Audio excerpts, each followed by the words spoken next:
Todos os grupos que investigaram OVNIs de forma pública, desde o recente Comitê Independente da NASA até o clássico Projeto Blue Book dos anos 50 e 60, chegaram a algumas conclusões em comum. Primeiro, a maior parte dos relatos de OVNIs tem explicação natural, e isso é um fato. Até pessoas que acreditam que OVNIs são de origem extraterrestre e passaram a vida estudando eles concordam com isso. Segundo, existe uma parcela pequena, mas não desprezível, dos relatos que de fato desafiam qualquer explicação conhecida.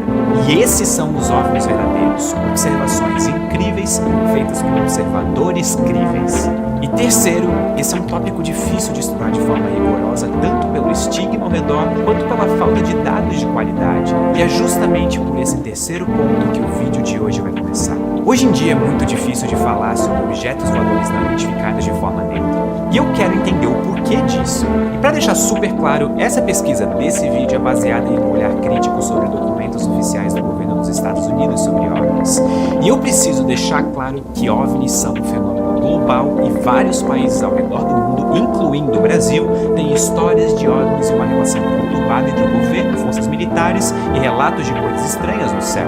O motivo de eu estar falando sobre os Estados Unidos especificamente é porque eles têm o maior volume de documentos e relatórios acessíveis sobre esses fenômenos, até por serem a maior presença militar no planeta há praticamente 70 anos. Tirando isso da reta, agora podemos falar dos Foo Fighters.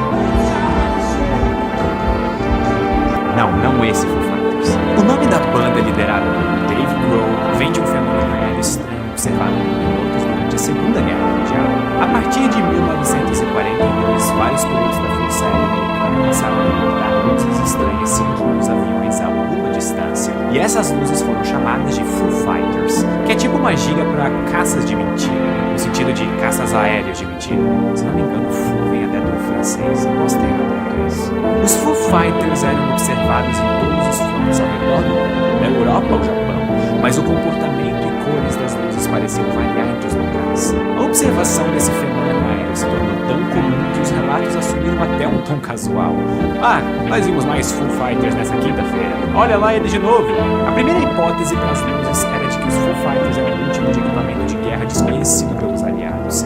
Mas no pós-guerra ficou claro que os inimigos dos aliados também estavam observando os Foo Fighters e não faziam ideia do que eram. E mesmo com investigações conduzidas sobre o fenômeno, o mistério continua. Os relatos de coisas estranhas no céu continuaram depois da guerra, e os relatos na Suécia, Noruega e Finlândia eram de interesse especial para o governo americano. Esses países ficavam próximos da União Soviética, e o fim da Segunda Guerra Mundial era só um aquecimento para a Guerra Fria. Nessa época, os Estados Unidos temiam que OVNIs fossem aliens comunistas. Brincadeira.